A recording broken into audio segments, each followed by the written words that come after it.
کہ عرب کے لوگوں میں دو خامیاں تھی. نمبر 1 چٹے ان پڑھ جاہل اجڈ، حتیٰ کہ انہیں باقی لوگ امی کہا کرتے تھے. امی نیرے ان پڑھ.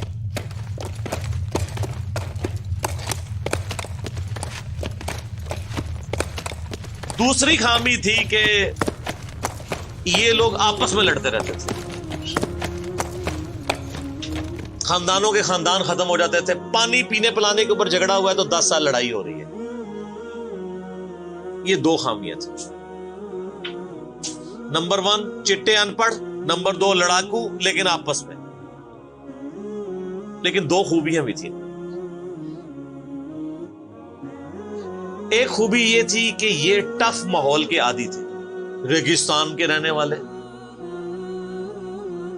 گرمیوں میں یعنی اتنے مشکل سفر کرنے والے، اونٹ کے اوپر مہینوں کے سفر، تھوڑا سا ساز و سامان کے ساتھ. اور دوسری خوبی یہ تھی کہ یہ جب کسی کو زبان دے دیتے تھے نا، پھر گردن ہی کٹتی تھی، پیچھے نہیں ہٹتے تھے. چاہے کسی دشمن کو بھی زبان دی ہے. اللہ نے ان کی یہ دو خوبیاں یوٹیلائز کر لی.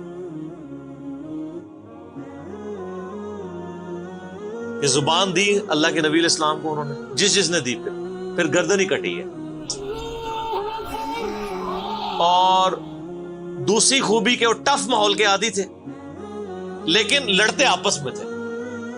اللہ تعالیٰ نے ان کی خامی کیسے پوری کی کہ ان کو ایک لیڈر ایسا دے دیا جس نے سارے قبائل کو ایک جھنڈے کے نیچے جمع کر دیا. اور جہالت کے لیے دور کرنے کے لیے ان کو ان کی زبان میں کتاب دے دی. اب جس نے سورہ بقرہ، سورہ نساء، سورہ مائدہ حفظ کی ہوئی ہے، اس کے سامنے کوئی کرسچن کا پادری، کیا یہودیوں کا پادری وہ بیٹھ سکتا تھا؟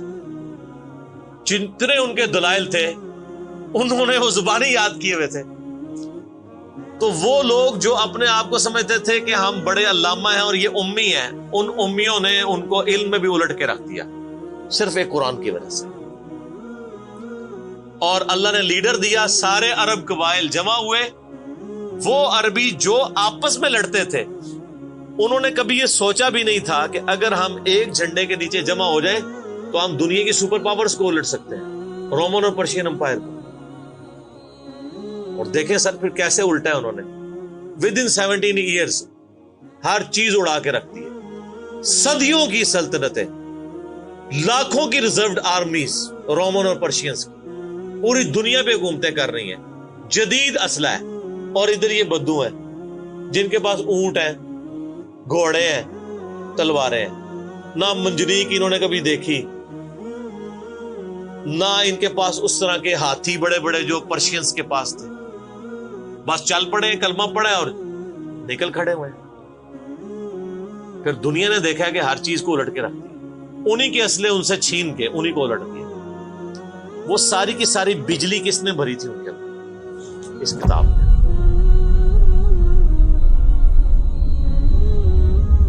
یہ کتاب تھی. کتاب پڑھتے تھے، ایمان تازہ کرتے تھے. جہاد کا کیوں ذکر ہے اتنا قرآن کے اندر؟ کیونکہ اللہ نے ایک ایسی امت اٹھانی تھی جس نے تلوار کے زور پہ اکھاڑنا تھا رومن اور پرشین. ہم مانتے ہیں کہ اسلام تلوار کے زور پہ پھیلا ہے، لیکن یہ تصویر کا ایک رخ ہے. تصویر کا دوسرا رخ یہ ہے کہ جو بدماش صدیوں سے دنیا پہ حکمران تھے اور لوگوں کی رعایا کا استحصال کر رہے تھے، اپنی رعایا کا، ان پہ انہوں نے اتنے ٹیکسز لگائے ہوئے تھے. ان کو اکھاڑنے کے لیے کیا میٹھی میٹھی باتیں چاہیے تھی؟ طارق جمیل صاحب کے لیکچرز نے رومن اور پرشین امپائر اکھاڑنی تھی. یہ تو ان لوگوں کے لیے مسلمان ہو چکے ہیں. بدماش کب اپنی پوسٹ چھوڑتے ہیں؟ ان کو پھر اسلحے کے زور پہ ہی اکھاڑنا تھا. اور پھر اللہ نے صحابہ کرام کی تلواریں مسلط کی ان کے اوپر. جب اکھاڑ دی، فریڈم آف ایکسپریشن مل گیا، پھر معاملات سیدھے ہو گئے. اس زمانے میں بادشاہ کا دین رعایا کا دین ہوتا تھا. اگر کوئی رعایا کہے نا کہ میں بادشاہ کے دین سے الگ ہوتا ہوں، قتل ہو جاتا تھا. آپ پتہ عیسائیت کیسے پھیلی ہے؟ یہ تو سارے بت پرست تھے. کانسٹنٹائن 2 جس کے نام پہ قسطنطنیہ شہر تھا جو بعد میں مسلمانوں نے فتح کیا، سلطان محمد فاتح نے، ٹرکی والوں نے اس پہ ایک فلم بھی بنائی ہے، اردو ڈبنگ کے ساتھ ہے، ایک ہی نشست میں آپ دیکھ سکتے ہیں 2.5-3 گھنٹے کی. جو فلمیں دیکھتے ہیں ان کے لیے، مولویوں کے لیے نہیں. تو اس نے وہ قسطنطنیہ فتح کیا، پھر اس کا نام استنبول رکھ دیا، اسلام کا گڑھ. یعنی استنبول کا ترجمہ وہی ہے جو اردو میں اسلام آباد کا ہے، اسلام ان بلک. وہ کانسٹنٹائن 2 جو تھا وہ کرسچن ہو گیا تھا، چونکہ وہ کرسچن ہوا تو پوری رعایا 3 براعظموں میں پھیلی ہوئی وہ کرسچن ہو گئی. ایسے کرسچینٹی پھیلی ہے. تو رعایا کو وہی دین رکھنا ہوتا تھا جو حکمران کا ہے. پہلے حکمران بت پرست تھا، عیسائیوں پہ ظلم ہوتے تھے. بعد میں جب حکمران ہی مسلمان ہو گیا، اس زمانے ظاہر عیسائیت اسلام کا ہی نام تھا، تو سارے پیچھے اس امام کے. یہ بڑا خطرناک معاملہ تھا. دوسری طرف پرشین جو ہیں وہ آتش پرست تھے، ان کے نیچے آتش پرستی کا دین چل رہا تھا. تو یہ پھر ضرورت تھی کہ فریڈم آف ایکسپریشن دیا جاتا. اسلام نے تلوار کے زور پہ ان کو اکھاڑا، ان کی بدماشیاں ختم کی، اور ایسی ختم ہوئی کہ بخاری مسلم کی حدیث ہے، نبی علیہ السلام نے فرمایا ان قریب کیسر ختم ہو جائے گا، پھر قیامت تک کوئی کیسر نہیں ہوگا. ہائے ہائے ہائے سر، یہ پروفیسیز اللہ کی تائید کے ساتھ ہی کوئی دے سکتا ہے. ان قریب کسرا ختم ہو جائے گا، قیامت تک کوئی کسرا نہیں ہوگا. دیکھ لیں 1500 سال ہو گئے ہیں، نہ رومن امپائر دوبارہ بنی، نہ پرشین امپائر دوبارہ بنی. حتیٰ کہ اب تو وہ کانسیپٹ ہی ختم ہو گئے، ملکوں والا کانسیپٹ آ گیا. اور اس زمانے میں یہ بات کرنا ایک ایسے شخص کا جس کے اوپر ایمان لانے والے گنتی کے لوگ ہوں، بہت بڑی بات ہے. اور اللہ نے پھر اکھڑوایا. اور آج فریڈم آف ایکسپریشن ایسا ہے کہ آج تلاوت ہو رہی ہوتی ہے تو ٹرمپ بھی بیٹھ کے سن رہا ہوتا ہے. کیوں؟ حالانکہ وہ کرسچن ہے. فریڈم آف ایکسپریشن آ گیا. آپ جائیں امریکہ میں، آپ کسی مارکیٹ میں مسلح ڈال کے نماز پڑھیں، کوئی آپ کو منع نہیں کرے گا. الٹا آپ کے ساتھ سیلفیاں بنا رہے ہوں گے کہ یہ کیا ہو رہا ہے. تو پہلے کوئی سوچ سکتا تھا کہ فرعون کے سامنے کوئی نماز پڑھتا؟ جادوگروں نے ذرا سی بات کی، ایمان لے کے آئے تو میں تمہیں سولی دے دوں. تو یہ اسلام اس دور جدید کا خالق ہے. اور یہ دور جدید کو تخلیق جو اسلام نے دی ہے وہ قرآن کے ذریعے. ایک علامہ وحید الدین خان صاحب ہیں انڈیا کے، 90+ ان کی ایج ہے. انہوں نے کتاب لکھی ہے اسلام دور جدید کا خالق. اسی ٹاپک کو ایڈریس کی، کمال کی کتاب ہے وہ، اور پڑھنے سے تعلق رکھتی ہے. آپ گوگل سے اس کا PDF بھی ڈاؤن لوڈ کر سکتے ہیں، چھوٹی سی کتاب ہے. انگلش میں بھی ایک کتاب لکھی ہے گاڈ رائزز، خدا ابھرتا ہے. خدا پھر جو ابھرا ہے نا جی قرآن کے ذریعے. خدا کو تو خیر مخلوق کی ضرورت نہیں ہے، لیکن مخلوقات نے جو تماشا بنایا ہوا تھا نا، اس تماشے کو ہمیشہ کے لیے اللہ تعالیٰ نے اپنے پیغمبر امام اعظم سیدنا و مولانا محمد رسول اللہ صلی اللہ علیہ وآلہ وسلم کے ذریعے شرک کا خاتمہ کر کے قیامت تک کے لیے جو دین اسٹیبلش کیا اس کتاب کے ذریعے. اب یہ کتاب قیامت تک نبی علیہ السلام کا معجزہ ہے. یہ کتاب ہے سر جس نے دنیا پلٹ دی.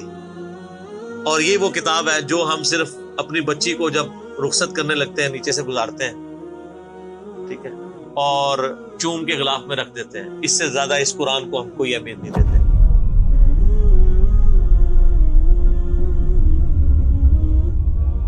حالانکہ یہ قرآن اس لیے نازل ہی نہیں ہوا، یہ تو ہماری کتاب زندگی ہے. لیکن ماشاءاللہ ایسی سازش اسلام کے خلاف کی ہے، کافروں نے نہیں، مسلمانوں نے پوری نیک نیتی کے ساتھ جنازہ نکالا دین کا، اور ایک سلوگن دے دیا قرآن نہیں ڈائریکٹ پڑھنا گمراہ ہو جاؤ گے. قرآن میں بڑی بڑی مشکل چیزیں ہیں، اس کو ہاتھ نہیں لگانا. یہ یہودی بات کرتے تو ہم کہتے ہیں یہ اللہ کے دشمن ہے. مسلمان کہہ رہے ہیں، ہم کہہ رہے ہیں بالکل صحیح کہہ رہے ہیں. وہ میرا کلپ آیا نا پچھلے، لیکن وہ جو ایک مولوی نے کہا ہے تو وہ اسلام 360 کے اوپر جو اس نے حملہ کیا ہے، تو میرا کلپ بھی اس پر ریکارڈ ہوا ہے. تو پہلے تو لوگ کہتے تھے کہ ہمیں باتیں کرتا ہے، اب تو ویڈیو میں لوگ ریکارڈ کرا رہے ہیں کہ جی قرآن ڈائریکٹ نہیں پڑھنا، آپ گمراہ ہو جائیں. اچھا، آج تک آپ نے کبھی نہیں سنا یہ کہ فلاں مولوی کی کتاب ڈائریکٹ نہیں پڑھنی، آپ گمراہ ہو جائیں گے. یعنی مولوی کڈا سیانا ہے کہ اس کو طریقہ پتا ہے کہ میں نے بات کیسے سمجھانی ہے، اور اس کو ایسی کتاب لکھنی بھی آتی ہے جو گمراہ نہ کرے. اور اللہ کو ایسی کتاب نہیں دینی آئی کہ جو گمراہ ہونے سے بچا لے. قرآن میں کہاں ہے کہ یہ گمراہ کرتا ہے؟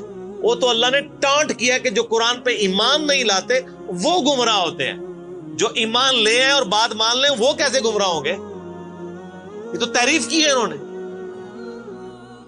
تو اس کتاب نے جناب دنیا کی کایا کلب کی ہے, اور اس کا ٹیسٹ آپ تبھی فیل کر سکتے ہیں جب آپ عربی جانتے ہو تھوڑی بہت, یا پھر اگر آپ نے اردو میں ٹیسٹ لینا ہے تو آپ مولانا مودودی رحمہ اللہ کا ترجمہ پڑھیں. وہ اسی سوز و گداز کو ٹرانسلیٹ کرتا ہے اردو کے اندر. میں نے ابھی تک کسی اور بندے کے ترجمے کو نہیں دیکھا کہ جو ترجمے بڑے لوگوں نے کیا, احمد بریلوی صاحب نے, شری تھانوی صاحب نے, ان دونوں کے ترجمے تو ویسے ہی وقت کے ساتھ ختم ہو گئے اس لحاظ سے کہ اس میں تو کئی الفاظ جو ہیں وہ پرانی اردو کے ہیں. ہمارے نئے بچوں کو تو سمجھ نہیں آتی یہ لکھا کیا ہوا ہے. ہم نے کئی سنگتیں ہلاک کر دی. سنگتیں پتہ کسے کہتے ہیں؟ نہیں پتا. کئی امتیں, انہوں نے امت کا ترجمہ سنگت کیا, اس زمانے میں وہ چلتا تھا.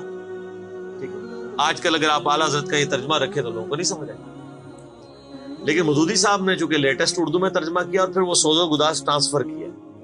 میرا چیلنج, آپ کوئی قرآن کی صورت نکالیں اپنی مرضی کی, باقی ساروں کے ترجمے رکھیں, پھر مودودی صاحب کا بھی پڑھیں, تو آپ کو لگے گا کہ آپ کا دل تیزی سے دھڑکنا شروع ہو گیا ہے. الفاظ کے چناؤ, پھر اس میں جو ردم ہے.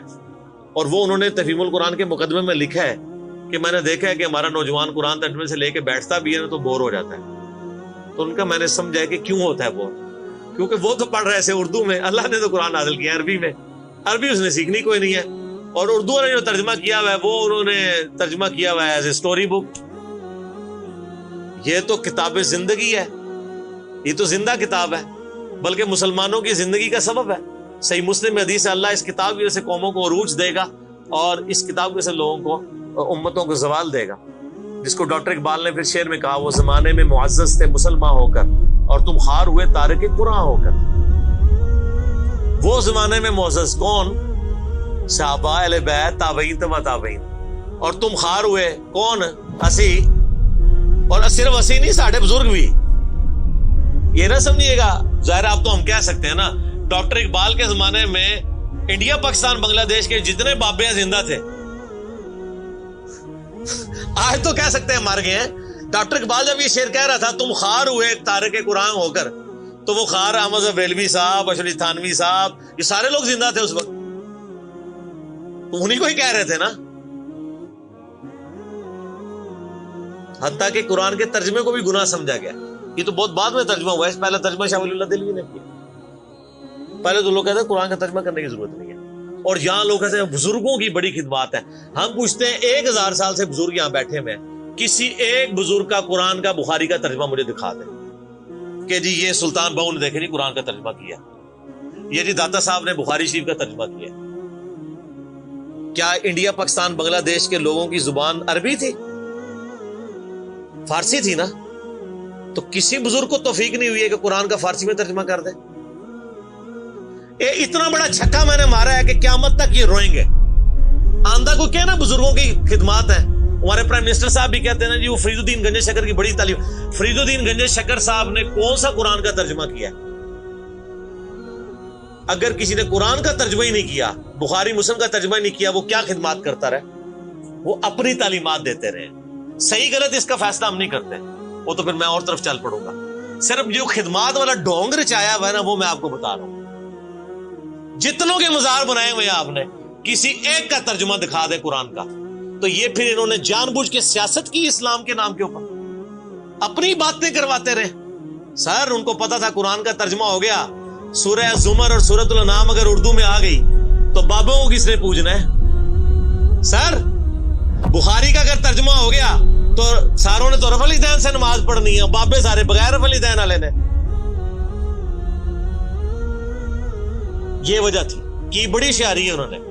یہ نہ سمجھو بولے سمجھے, بہت ہوشیار سمجھے. اور دیکھ لینا پھر اب رزلٹ سامنے آ گیا. جدھر ترجمے ہوئے ہیں وہ کہنا نہیں پیو دادے تے ایتھے ہاتھ بندہ سی, اے ایتھے بندہ ہے, تو رزلٹ نکل آیا نا. اسی لیے بزرگ جو کام کرتے ہیں وہ حکمت سے خالی نہیں ہوتا. ہاں انہوں نے بڑی شیاری دکھائی ہے آپ کے ساتھ, لیکن اللہ کا وعدہ ہے, هو الذی ارسل رسولہ بالہدی ودین الحق لیظہرہ علی الدین کلہ. قرب قیامت سے پہلے دین کو غلبہ ملنا ہے. غلبہ بابوں کے ذریعے نہیں ملنا تھا, اسی کتاب سے. جس کتاب نے پہلے غلبہ دلایا, اب آج دیکھیں بچہ اینڈرائیڈ فون کھولے ہوئے ہے, کوئی آیت آتی ہے ترجمہ پڑھ لیتا ہے. تو سر یہ خدمت تو پھر انہوں نے کی ہے نا اسلام کی. اچھا یہ اینڈرائڈ فون کس رحمت اللہ علیہ نے بنایا تھا؟ وہ کہتے ہیں بزرگ تے دنیا ہی کلب کر دے نگاہ مار کے. وہ بزرگوں نو لے آؤ تے ٹھیپا موبائل نیچے چلا سکتے. آپ مجھے بتائیں میں کسی بزرگ کو قبر سے نکالوں اور اس کو کوئی موبائل چلا لے گا؟ آپ کا بچہ چلا لیتا ہے. اور کسی کا اگر اتنا ایمان ہے نا بزرگوں کے اوپر, تو آج والے بزرگوں پہ بھی ہے. تو میں نے ان کو بڑی دفعہ مشورہ دیا ہے کہ بزرگ جو جناب دنیا چلا رہے ہیں, تو میں ان کو کہتا ہوں آپ کو بزرگوں کے ساتھ جہاز پہ بٹھاتے ہیں, جب 10 کلومیٹر ہائٹ پہ پہنچ جاتا ہے یہ بوئنگ جہاز, جب پہنچے تو ہم پائلٹ کو کہے تو تے پائی بسم اللہ پڑھ کے تے پیراشوٹ نال کود جا. ہوں بزرگ چلان تے جہاز لینڈ کران, وہ کتنے لینڈ ہوئے گا جہاز؟ بزرگاں دے مرید بھی اس جہاز ہی نیچے بیٹھ لگے. جہاں تمہیں کہتے ہیں بزرگ دنیا چلا رہے ہیں, ان کو بھی پتا ہے جہاز کو نہیں لینڈ ہونا. اور جو جہاز نہیں لینڈ کرا سکتا, میں کہتا ہوں کسی بزرگ کو آپ لا کے جہاز کے کاک پیٹ میں بھی بٹھا دیں نا, وہ نہیں لینڈ کرا سکتا. ہاں لینڈ کرائے گا اگلے جہاں جا کے, وہ بھی وہ نہیں کرائے گا, خود ہی ہوئے گا. سب کہانی ہے, کہانیوں کا دور ختم ہو چکا, کیونکہ اب ایک نعرہ عام ہے. کون سا؟ کہ نہ میں وابی نہ میں بابی, میں ہوں مسلم علمی کتابی. تو یہ علمی کتابی جب ہم کہتے ہیں تو وہ علم کون سا علم ہوتا ہے, وہ کتاب کون سی کتاب ہوتی ہے؟ یہ اللہ کی کتاب جس پہ ہم بات کر رہے ہیں. تو آپ دیکھیں میں نے اس پہ بھی 30-35 منٹ لگ گئے. اب آپ آ جائیں سورہ النبا.